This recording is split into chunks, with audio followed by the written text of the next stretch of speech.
presentamos Perspectiva Bíblica Mundial.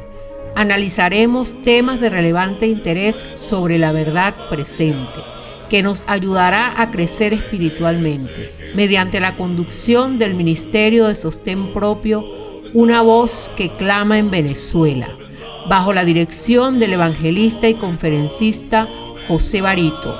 Le invitamos a seguir toda la serie.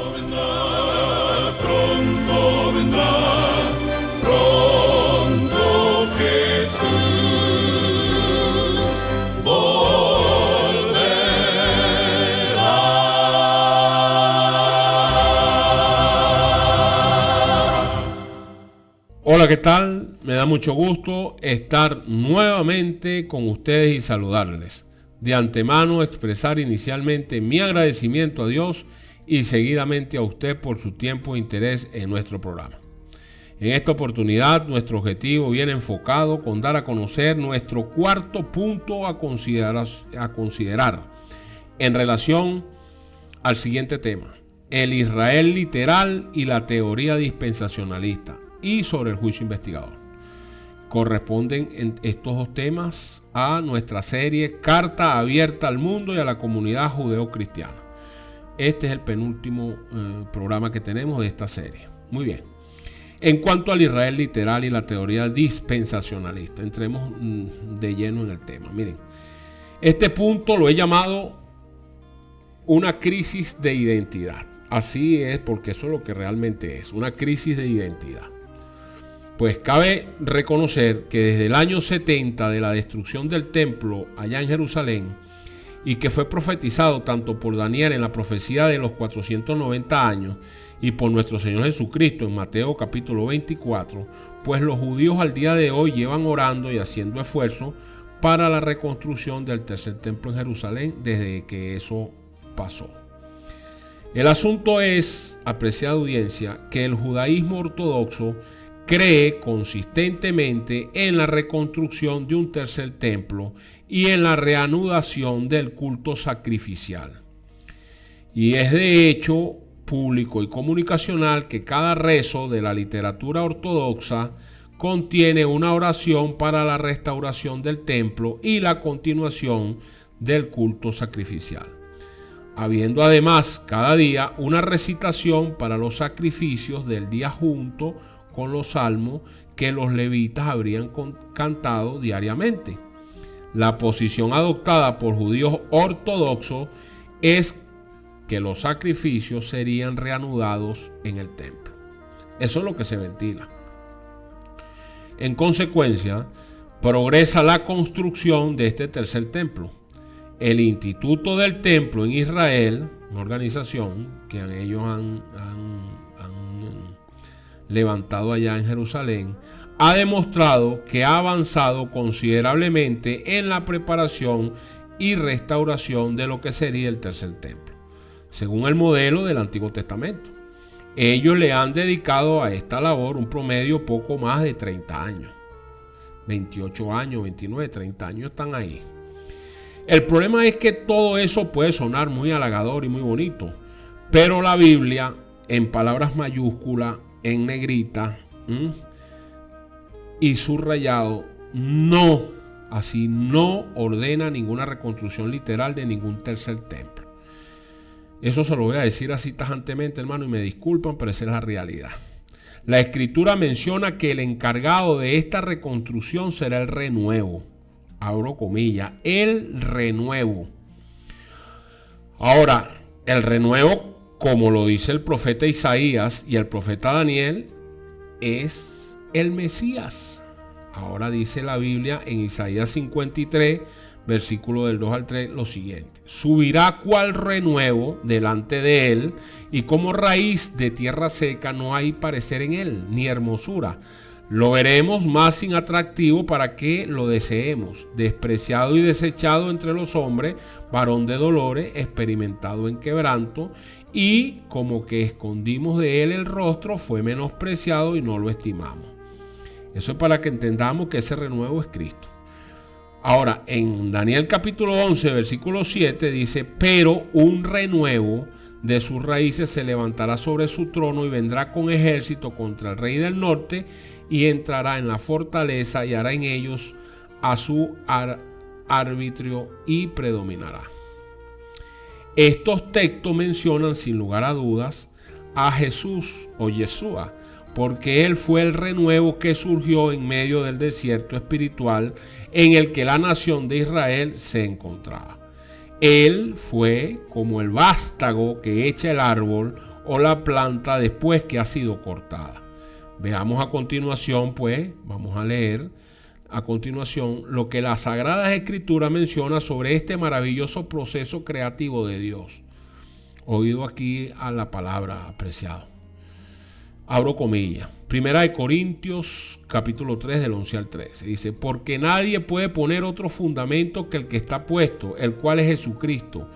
Y si sobre este fundamento alguno edificare oro, plata, piedras preciosas, madera, heno, hojarasca, la obra de cada uno se hará manifiesta, porque el día de la declarará, pues por el fuego será revelada, y la obra de cada uno, cual sea, el fuego la probará. Esa es la primera. Hechos capítulo 7, 48 al 50 dice lo siguiente. Si bien el Altísimo no habita en templo hecho de mano, como dice el profeta, el cielo es mi trono y la tierra el estrado de mis pies. ¿Qué casa me edificaréis? Dice el Señor. ¿O cuál es el lugar de mi reposo? ¿No hizo mi mano todas estas cosas? Ese es otro texto. Vamos al tercero. Primera de Pedro, capítulo 2, del 4 al 6. Acercados a él, piedra viva, desechada ciertamente por los hombres, mas para Dios escogida y preciosa. Vosotros también, como piedras vivas, sed edificados como casa espiritual y sacerdocio santo, para ofrecer sacrificios espirituales aceptables a Dios por medio de Jesucristo. Por lo cual también contiene la Escritura: he aquí pongo en Sión la principal piedra del ángulo, escogida y preciosa, y el que creyere en él no será avergonzado. Este es Jesucristo que ya vino. El pueblo judío ortodoxo no lo reconoce, está esperándolo por primera vez. Imagínense ustedes esto y miren lo que dice el versículo, lo que dice la Biblia. Ahora vamos con Efesios capítulo 2, 20 al 22. Edificado sobre el fundamento de los apóstoles y los profetas, siendo la principal piedra del ángulo Jesucristo mismo, en quien todo el edificio bien coordinado va creciendo para ser un templo santo en el Señor, en quien vosotros también sois juntamente edificados para morada de Dios en el Espíritu. Ese es Efesios 2:20. Ahora, Apocalipsis 3:12 dice: al que venciere, yo lo haré columna en el templo de mi Dios, y nunca más saldrá de allí, y escribiré sobre él el nombre de mi Dios y el nombre de la ciudad de mi Dios, la nueva Jerusalén, la cual desciende del cielo de mi Dios, y mi nombre nuevo. Apreciados, Pablo señala que nosotros los creyentes somos el templo de Dios en la tierra, por lo cual esto no tiene nada que ver con la reconstrucción de un tercer templo judío.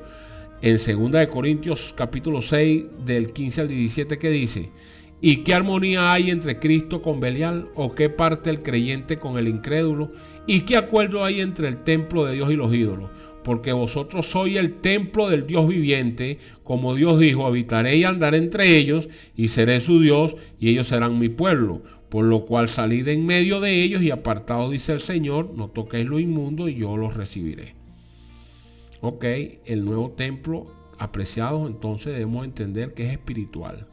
Las referencias bíblicas anteriores demuestran que Jesús es quien está reconstruyendo el templo espiritual, en donde Dios habitará por toda la eternidad, el cual no es un templo hecho por manos humanas.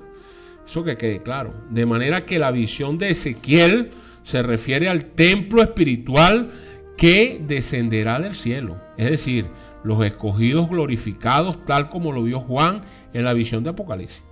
Allá en el capítulo 21 del 2 al 3 que dice: y yo, Juan, vi la santa ciudad, la nueva Jerusalén, descender del cielo de Dios, dispuesta como una esposa ataviada por su marido.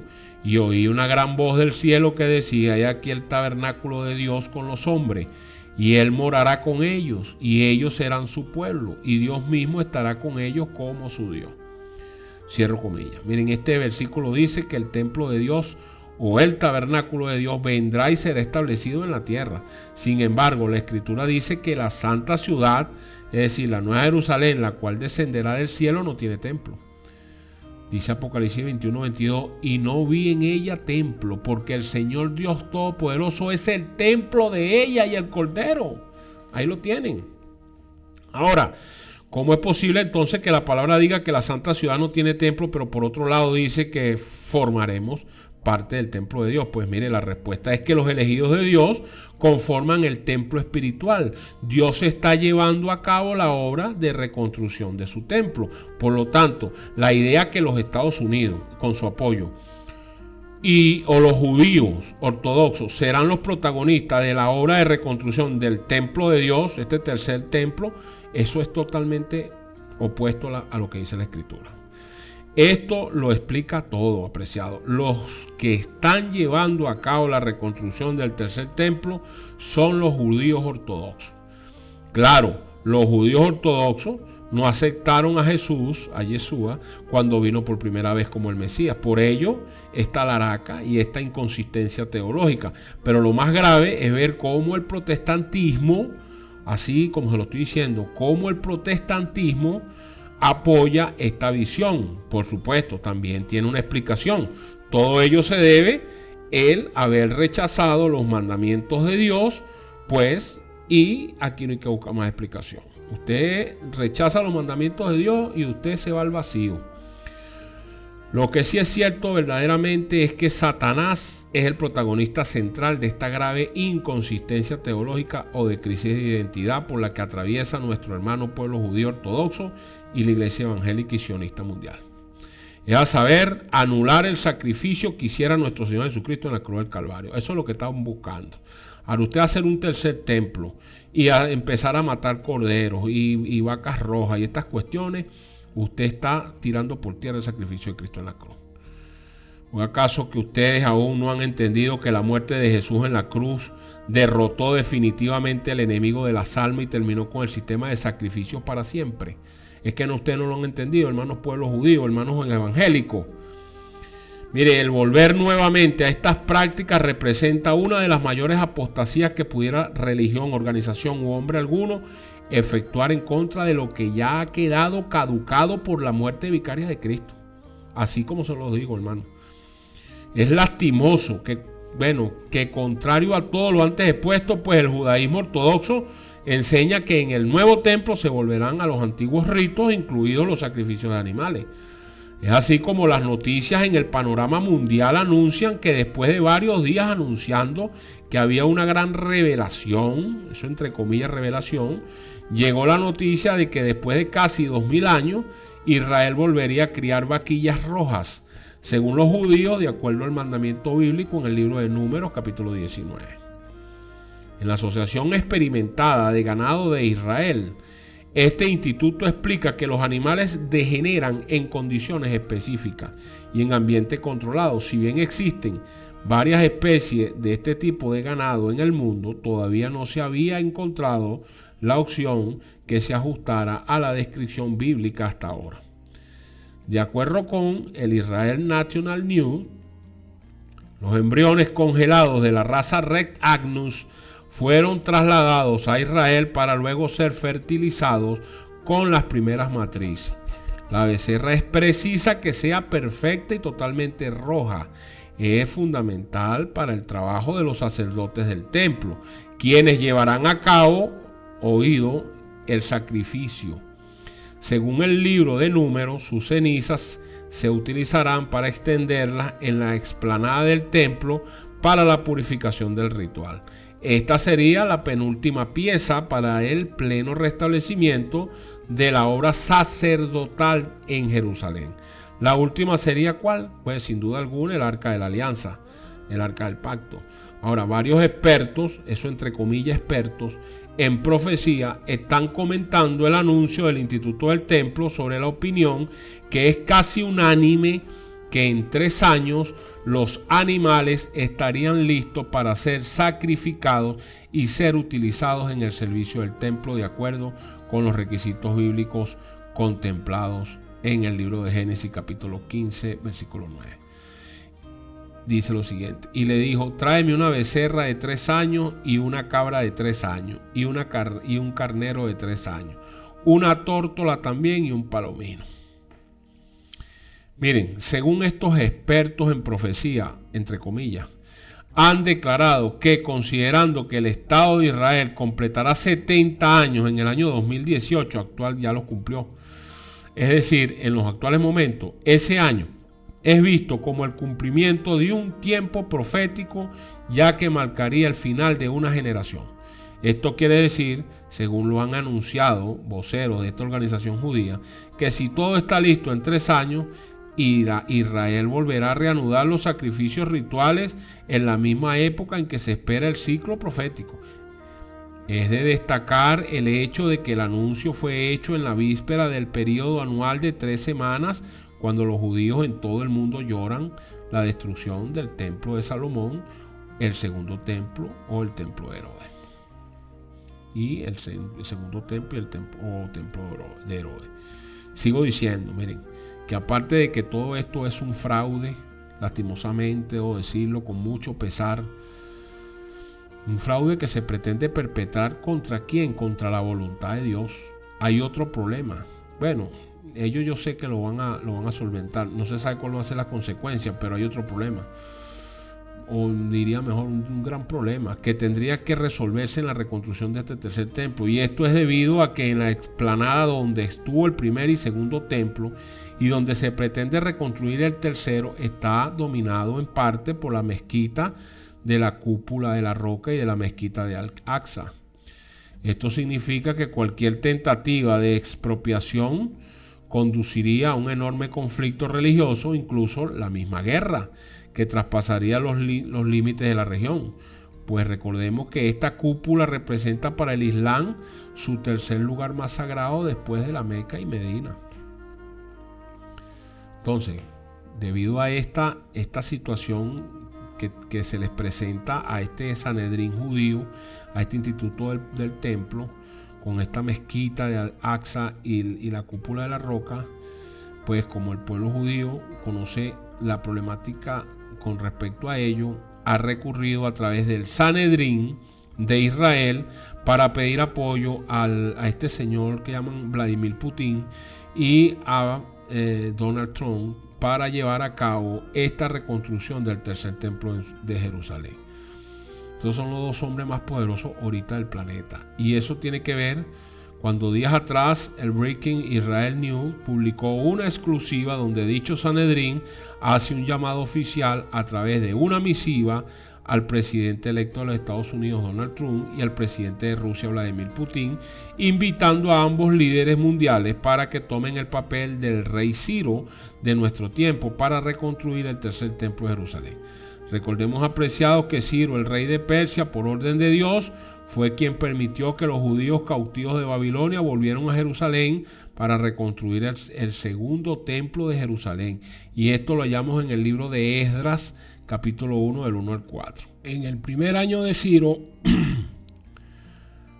rey de Persia, para que se cumpliese la palabra de Jehová por boca de Jeremías, despertó Jehová el espíritu de Ciro, rey de Persia, el cual hizo pregonar de palabra y también por escrito por todo su reino, diciendo: así ha dicho Ciro, rey de Persia: Jehová, el Dios de los cielos, me ha dado todos los reinos de la tierra y me ha mandado que le edifique casa en Jerusalén, que está en Judá.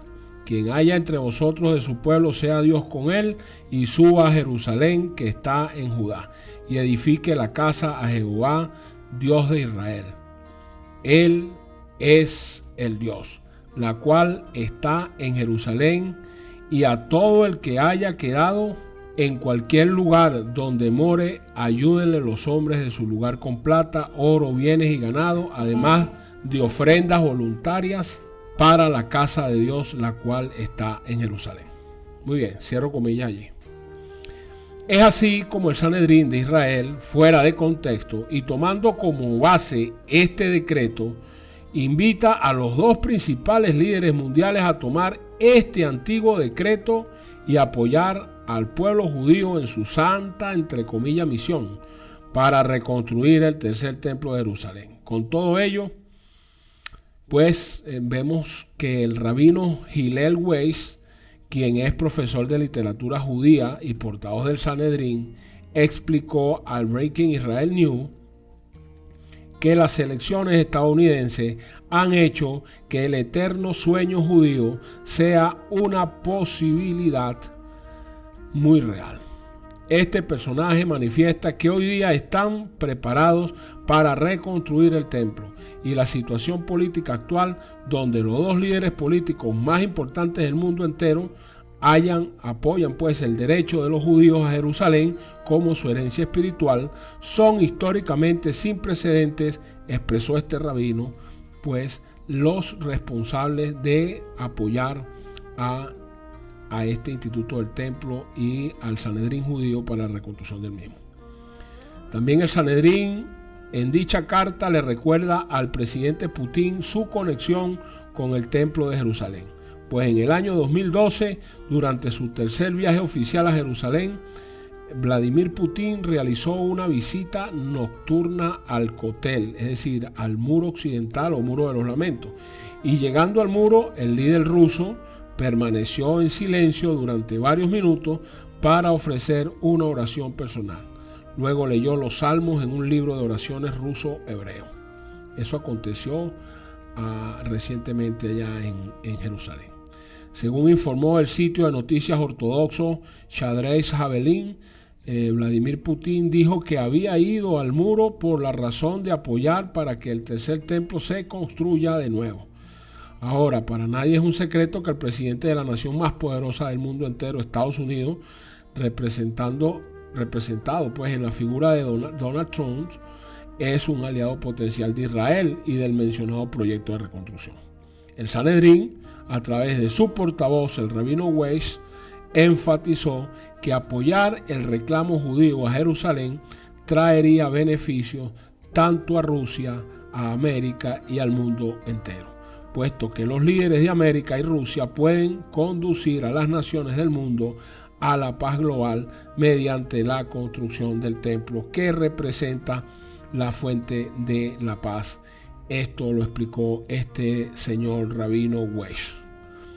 Ahora, apreciados, sería bueno que no pasáramos por alto lo que dice la Sagrada Escritura cuando estos líderes ortodoxos están hablando de una paz ficticia, pues la Biblia viene alertando lo siguiente. En 1 Tesalonicenses 5, 1 al 3 dice: pero acerca de los tiempos y de las ocasiones no tenéis necesidad, hermanos, de que yo os escriba, porque vosotros sabéis perfectamente que el día del Señor vendrá así como ladrón en la noche, que cuando digan paz y seguridad, entonces vendrá sobre ellos destrucción repentina, como los dolores a la mujer encinta, y no escaparán.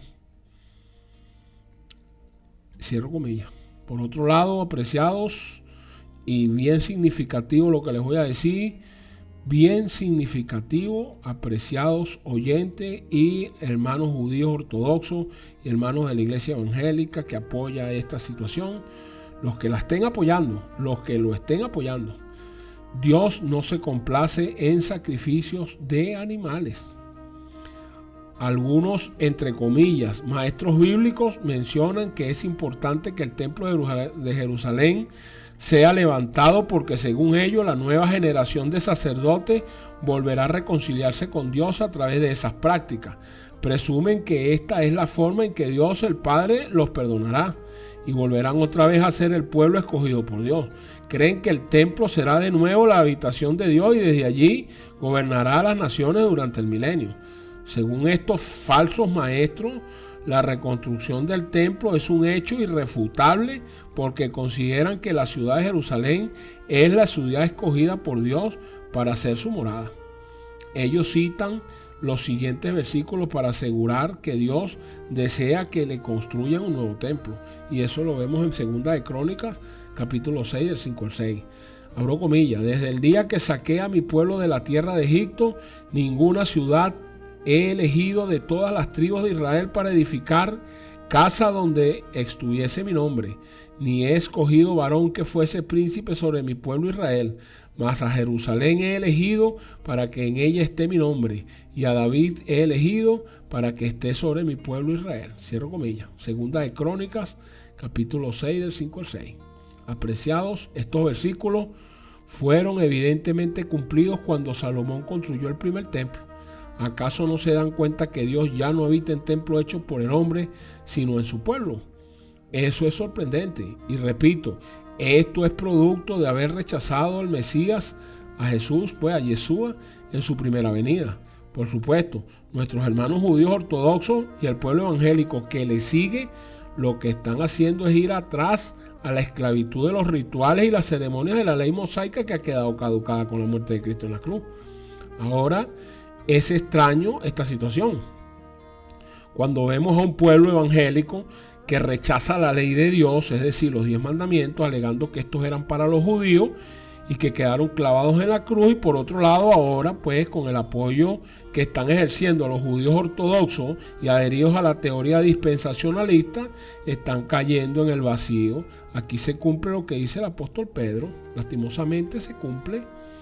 Segunda de Pedro, capítulo 2, del 20 al 22. Ciertamente sí, haciéndose ellos escapados de las contaminaciones del mundo por el conocimiento del Señor y Salvador Jesucristo, enredándose otra vez en ellas, son vencidos. Su postrer estado viene a ser peor que el primero, porque mejor les hubiera sido no haber conocido el camino de la justicia, que después de haberlo conocido volverse atrás del santo mandamiento que les fue dado. Pero les ha acontecido lo del verdadero proverbio: el perro vuelve a su vómito y la puerca lavada a revolcarse en él. Así, cierro comillas. Lastimosamente esa es la realidad. Se fijan, apreciados, ese es el resultado que ahora estamos viendo. Primeramente, cómo el pueblo judío ortodoxo ha rechazado al Mesías en su primera venida, por un lado, y por el otro, el que la iglesia evangélica protestante haya rechazado la ley eterna de los mandamientos de Dios. Esto es inexplicable. Observar a los cristianos evangélicos que guardan el domingo como día de reposo espurio, producto de haber rechazado la ley de Dios y manifestando que dicha ley era exclusiva para los judíos y que fue clavada en la cruz, pues, y ahora apoyan a los judíos ortodoxos poniendo su mirada y creyendo que los eventos finales serán desencadenados en el Israel literal como epicentro de las profecías. Y esto no es más que eliminar la teoría sesgada del dispensacionalista. Esto es alimentar la teoría sesgada del dispensacionalismo. Lastimosamente, hermanos, ustedes han caído en la trampa del enemigo. Esto es sorprendente. La Biblia enseña que Jesús fue el único y suficiente sacrificio para terminar de una vez y para siempre con los sacrificios de toros y machos cabrios.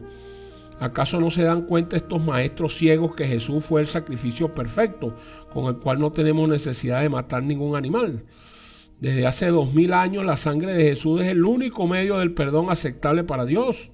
De modo que decir que es necesario construir un nuevo templo y seguir matando carneros, vacas rojas, chivos para el Mesías, para que el Mesías venga y se siente a gobernar las naciones, es una mentira que millones de cristianos alrededor del mundo creen y están divulgando.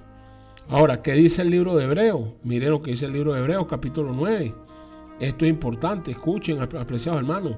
Porque no entró Cristo en el santuario hecho de mano, figura del verdadero, sino en el cielo mismo, para presentar ahora por nosotros ante Dios, y no para ofrecerse muchas veces, como entra el sumo sacerdote en el lugar santísimo cada año con sangre ajena.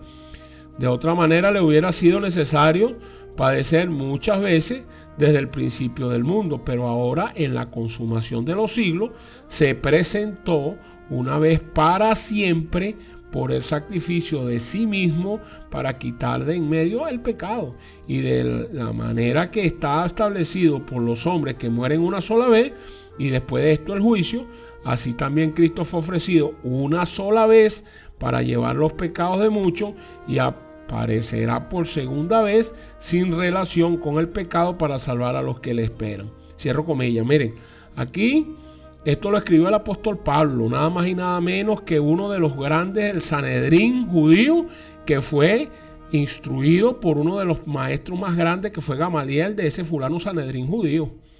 Y mire lo que está diciendo Pablo: apreciado pónganle el ojo a esto. Y aquí lo tienen. Y dice que aparecerá por segunda vez y ustedes lo esperan por primera vez. Así que si ustedes esto lo obvian, lastimosamente, apreciados hermanos, no van a poder calificar. Esto está clarito. Jesús es el continuo sacrificio que puede limpiar el pecado de la humanidad entera. Jesús es quien ha ocupado el lugar de los corderos y de los machos cabríos que se sacrificaban en el templo. Es tiempo de abrir nuestros ojos, apreciados. La Santa Palabra ha dejado bien claro que fieles son todos los mandamientos de Dios y que son afirmados eternamente y para siempre. Así lo dice el Salmo 111, del 7 al 8.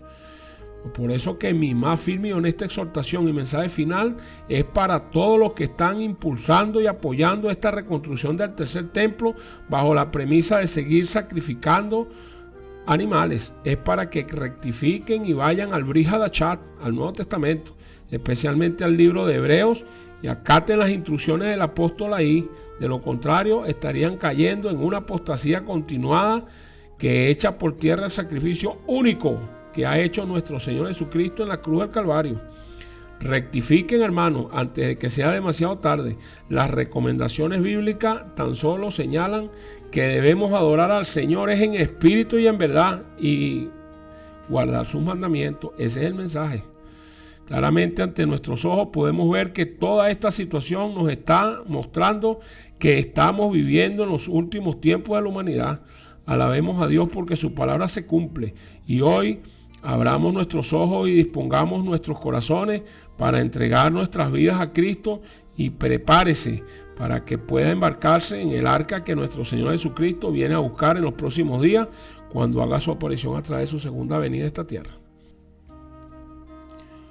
Muy bien, apreciados, vayamos entonces, pues entremos de inmediato a nuestro tema número 2 de este programa, que es el juicio investigador. Pues miren, por así decirlo, de alguna manera, aunque todos los anteriores puntos que hemos discutido, hemos estudiado, hemos analizado, son de relevante interés, pues de importancia, pues este punto es sumamente vital, ¿sabes? Y para ello se hace necesario partir de la profecía de los 2300 días proféticos, de los que habló el profeta Daniel. Mire, partiendo de este diagrama de los 2300 días que están reflejados ahí en la profecía de Daniel, en el capítulo 8, que representa la profecía más larga de la Sagrada Escritura, es que podemos entender acertadamente este tema. Esta profecía nos lleva al pensamiento de una escena o proceso judicial de infinita gravedad y de ilimitada trascendencia, que según las Sagradas Escrituras está ventilándose en estos momentos para juzgar la conducta humana. Es un proceso que según la Biblia muestra la sesión en las altas cortes del cielo, donde el supremo juez de toda la tierra debe pronunciar una sentencia inapelable que decidirá la suerte de cada persona que ha vivido sobre esta tierra. Por eso les digo que es importante este tema. Mire, el apóstol Pablo se refiere a este solemne hecho del juicio por el cual ha de pasar cada ser humano, y explica que en él todos daremos cuenta de la manera en que hemos aprovechado la oportunidad que Dios nos confirió al darnos la vida. Al respecto declara el apóstol, pues, en 2 Corintios capítulo 5, versículo 10, es necesario que todos comparezcamos ante el tribunal de Cristo para que cada uno reciba según lo que haya hecho mientras estaba en el cuerpo, sea bueno o sea malo.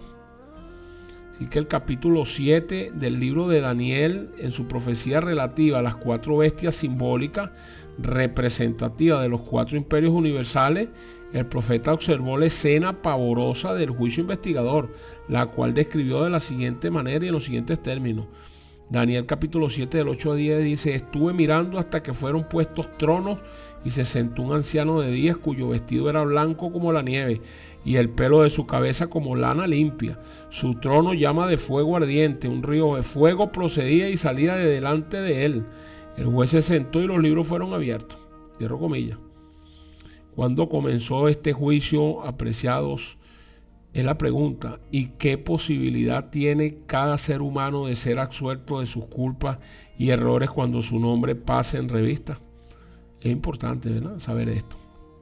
Ok, en este punto quedará demostrado que la profecía de los 2300 días señala el año del comienzo de este solemne proceso judicial. Recordemos que cuando uno de los personajes celestiales preguntó hasta cuándo duraría la obra del cuerno pequeño, que es Roma en su fase político-religiosa, se le respondió, abro comillas, hasta 2300 días y el santuario será purificado.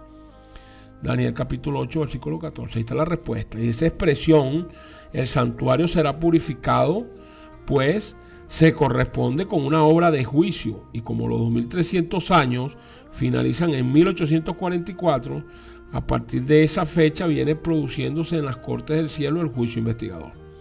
El proceso más espectacular de los siglos, el de más profundas consecuencias para cada uno de nosotros, siendo que de su fallo inapelable, por supuesto, depende el eterno destino de todo ser humano, bien sea la destrucción eterna o a la vida eterna.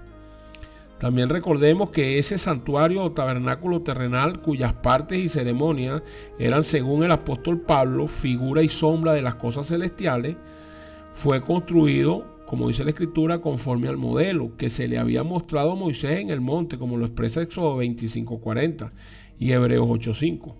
Pues era una pobre copia del santuario y de aquel verdadero tabernáculo que levantó el Señor y no el hombre, como lo expresa Hebreos capítulo 8, versículo 2, es decir, el que está en el cielo.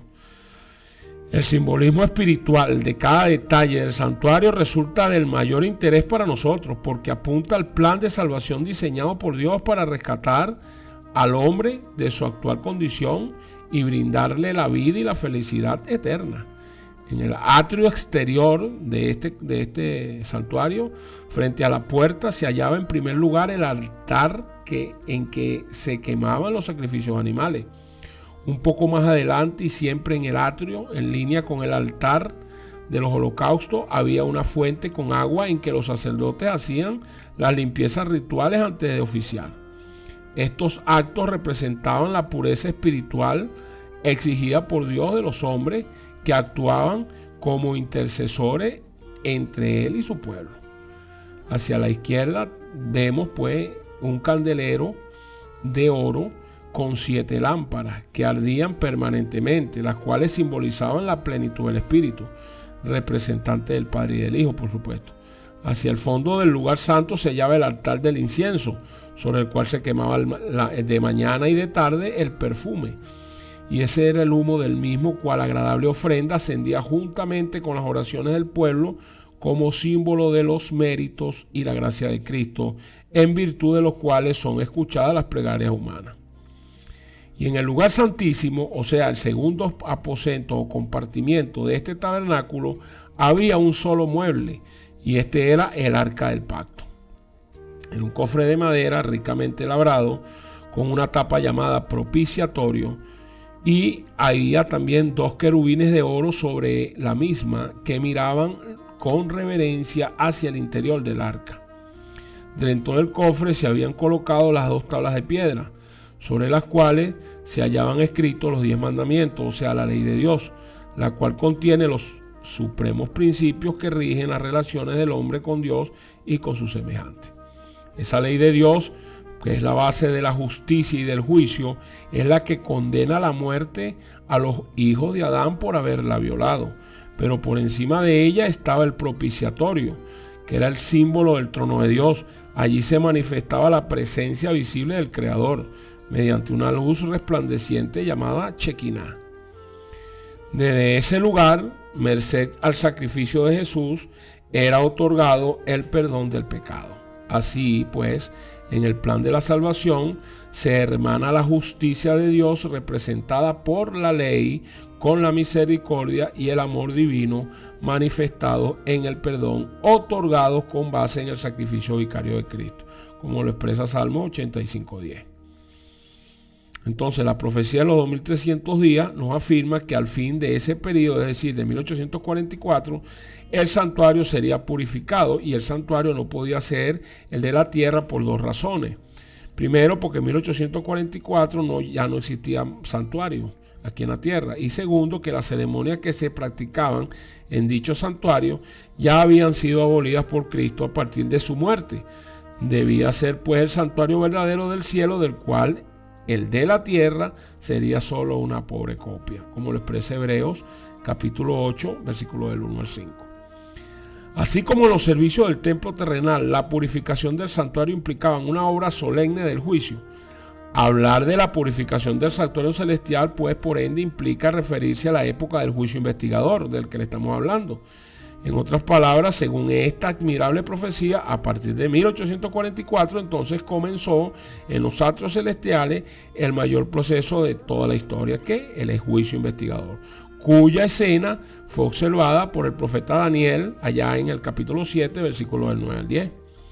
Y esta es la enseñanza de la Biblia cuando dice en Hebreos 4:14, teniendo un gran sumo sacerdote que traspasó los cielos, Jesús, el Hijo de Dios, retengamos pues nuestra profesión.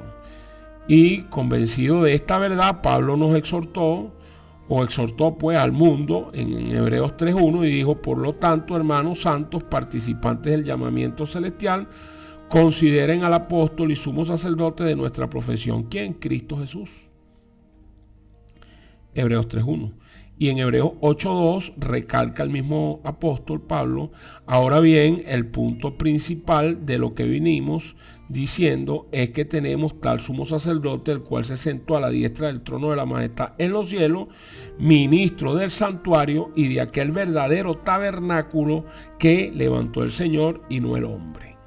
Siendo que, como lo declara el apóstol Pedro, cuando dice: en ningún otro hay salvación, porque no hay otro nombre bajo el cielo dado a los hombres en que podemos ser salvos, y con base pues en las dos cualidades de este único intercesor, pues el apóstol Pablo nos extiende la siguiente invitación: acerquémonos pues confiadamente al trono de la gracia para alcanzar misericordia y hallar gracia para el oportuno socorro. Eso está en Hebreos capítulo 4, versículo 16.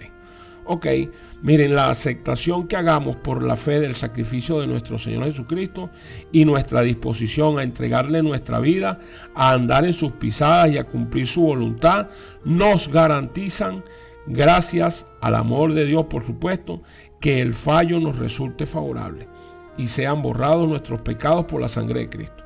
En todo caso, entonces, el juicio investigador es presidido por el gran juez de toda la tierra, el creador del universo, el anciano de días, como lo describe Daniel capítulo 7, versículo 13. Sin embargo, existe un hecho que nos resulta muy consolador y es para nosotros una bendición, pues Dios, que es la última instancia, en última instancia es el juez supremo de todo, no nos juzga personalmente, sino que ha delegado esa función precisamente en su Hijo Jesucristo.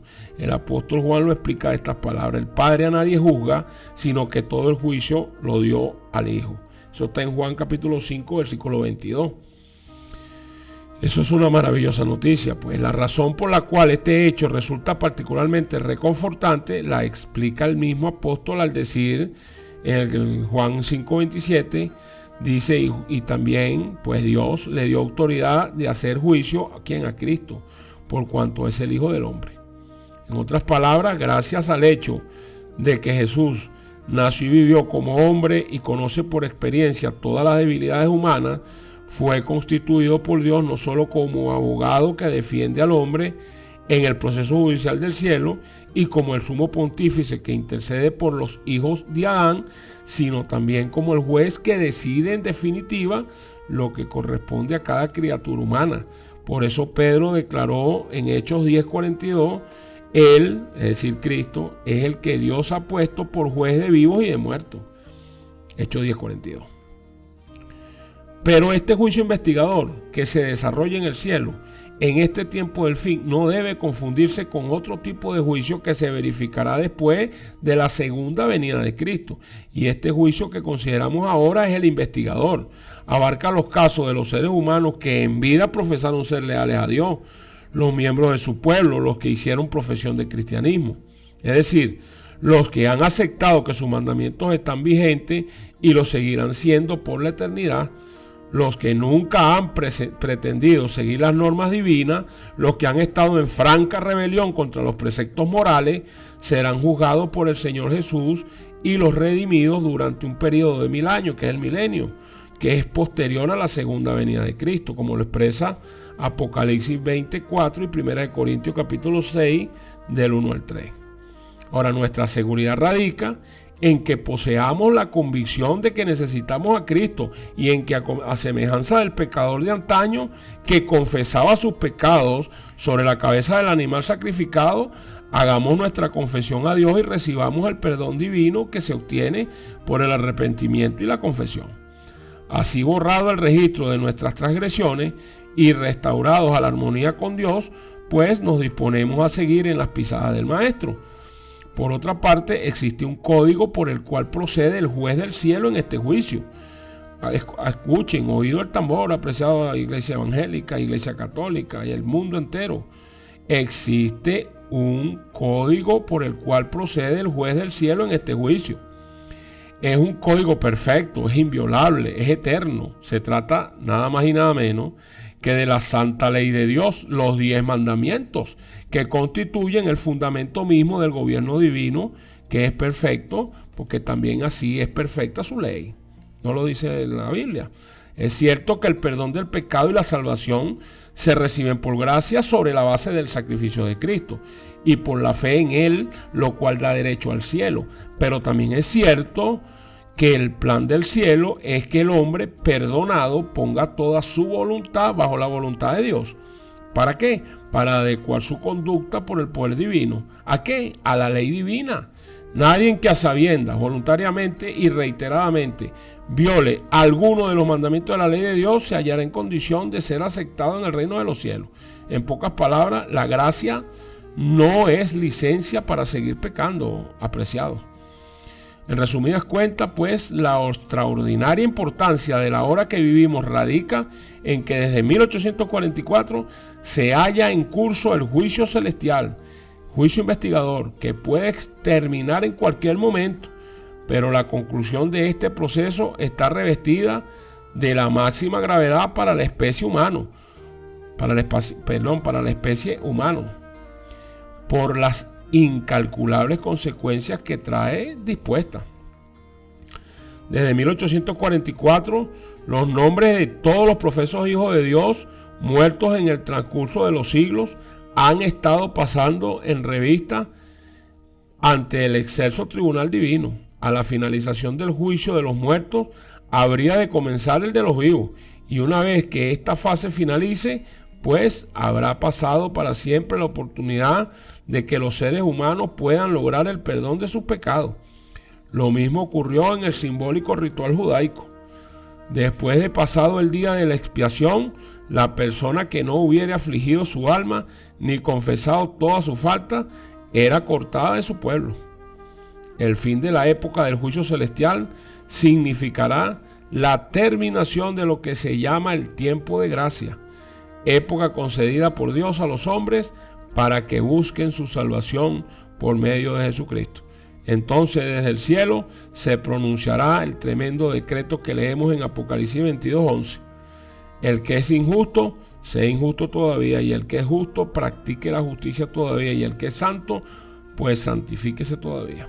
Cierro comillas. Es decir, que cada uno continúe en la condición en que haya quedado.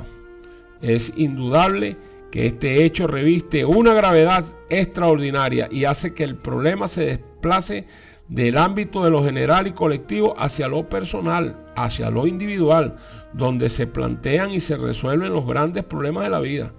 La preparación, por lo tanto, debe ser eminentemente personal. La terminación del tiempo de gracia ocurrirá sin ninguna manifestación exterior o visible del poder divino, de manera totalmente inadvertida. La vida seguirá su mismo rumbo. El Señor Jesús dice en Apocalipsis 22:12: he aquí yo vengo pronto y mi galardón conmigo para recompensar a cada uno según sea su obra. Y en Apocalipsis 3:3 dice: si no velas, vendré a ti como ladrón y no sabrás a qué hora vendré a ti. Ahora, ¿cuál es la buena noticia? Pues vivimos Vivimos todavía el momento de la oportunidad. Mientras el juicio continúa, podemos ocuparnos de nuestra salvación. Todavía es tiempo para tomar las providencias divinas que nos conducen a la preparación espiritual. No nos desalienten los fracasos pasados, apreciados. Todavía podemos responder a la voz de Dios, confesar ante nuestro Padre Celestial nuestros pecados, pedirle perdón y recibirlo conforme a nuestra vida y conformar nuestra vida con la voluntad divina, vivir de acuerdo con sus mandamientos y deshacernos de cualquier cosa que nos aparte de Dios, a fin pues de hallarnos listos para el encuentro con Cristo. Usted lo decide, tomar el tiempo que le conduce a un porvenir glorioso que Dios reserva a todos sus hijos fieles. Esa pues será la mejor inversión que usted puede hacer y que este servidor tiene también que por ende hacer. Ok, muy bien, apreciados, hasta aquí nuestro tema. No se pierda pues el próximo y último programa de esta serie y la conclusión final que nos lleva pues en consecuencia de haber ya a punto de terminar la serie. Muy bien, apreciada audiencia, esperamos Dios mediante poder seguir aportando nuestro grano de arena en el restablecimiento de la verdad eterna de Dios. Los días que hoy vivimos son determinantes para que tomemos una decisión en favor de los intereses de nuestro Creador y Salvador. Por supuesto, de nuestra salvación. Por lo tanto, la pregunta que le hago es la siguiente. ¿Ha hecho usted una decisión por Cristo? Si aún no la ha hecho, pues hágalo. Aún está a tiempo. Tan solo así podrá estar seguro y confiado con la esperanza de estar firme cuando tenga que dar la cara ante la venida de nuestro Señor Jesucristo a esta tierra. Usted sabe que Él dice que vengo a dar la recompensa. Ciertamente vengo en breve para recompensar a cada uno según haya sido su obra. Así que si usted estaba fuera del carril, bueno, métase entre el carril para que lo espere entonces con beneplácito y tenga la seguridad de que va a partir con Él. Queda de usted atentamente José Barito, su servidor. Es nuestra oración que el Señor bendiga su vida y la de su familia en gran manera.